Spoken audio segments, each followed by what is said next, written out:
queridos, bom dia, tudo bem? Como está a semana? Você tem percebido como Deus tem cuidado de você? Vamos prestar atenção nas providências de Deus? Hoje a nossa história é muito interessante e é a primeira vez que eu me lembro de estar aqui contando um relato de alguém que manda lá da Escócia. Ela se chama Judith Martin. E ela vem falando de um dia estar passeando num pequeno museu lá no Irã, né? E admirando aqui aqueles objetos antigos, alguns feitos de vidro.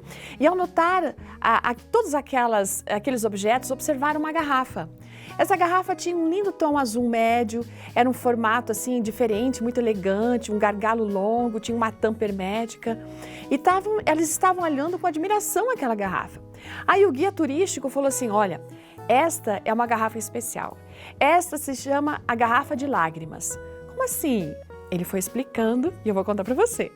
Nos tempos antigos, quando o marido saía para a guerra, a esposa guardava as lágrimas dela numa garrafa para mostrar a ele quanto ela havia sentido a falta dele. Sabe para quê? Para impressioná-lo quando ele retornasse. Olha que coisa interessante! E eles tinham já explorado ali naquele lugar sítios arqueológicos, cidades desertas no sul do Irã, incluindo a cidade de Persépolis, onde havia sido construída com a ajuda de escravos, alguns dos quais talvez tenham sido até os descendentes de judeus que foram levados lá para a Pérsia durante o tempo de Nabucodonosor.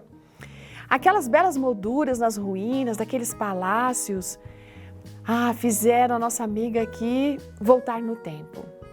A cidade onde havia aquele museu, Isfahan, era a última parada na viagem deles. E eles estavam admirados, sabe, com aquela cidade tão fabulosa que havia sido a capital da Pérsia, com monumentos incríveis.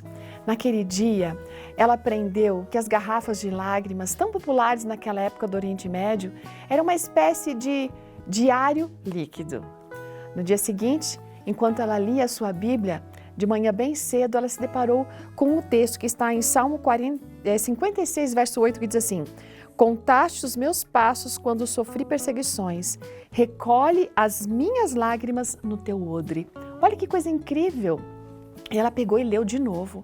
Era uma leitura, sabe, que se encaixava de uma forma tão apropriada às experiências que estavam vivendo.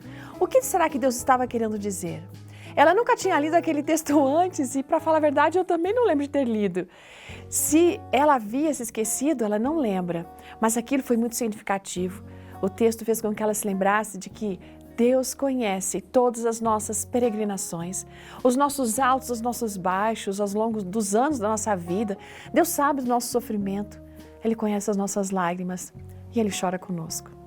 Sabe que naquele momento ela sentiu que Deus falava com ela de uma forma direta, que Ele estava dizendo que Ele a amava, que sempre havia estado com ela durante todos os seus sofrimentos e até sim para trazer ela de volta a Ele.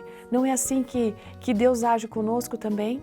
Ele é um Deus que nos ama, é um Deus que ama você, que ama a mim de uma forma muito pessoal. Ele não é só o Rei Todo-Poderoso do Universo, mas Ele é o nosso Pai, aquele que nos acompanha, aquele que nos guia. Ele sabe de todas as nossas peregrinações e Ele quer, sabe o quê? Que a gente volte para casa. Não é incrível saber que Deus nos ama tanto assim pessoalmente? Esse seu amor e sua graça, esse alça sempre estão à disposição e nos resgatam. Que coisa maravilhosa. Ótimo dia, até amanhã. Tchau.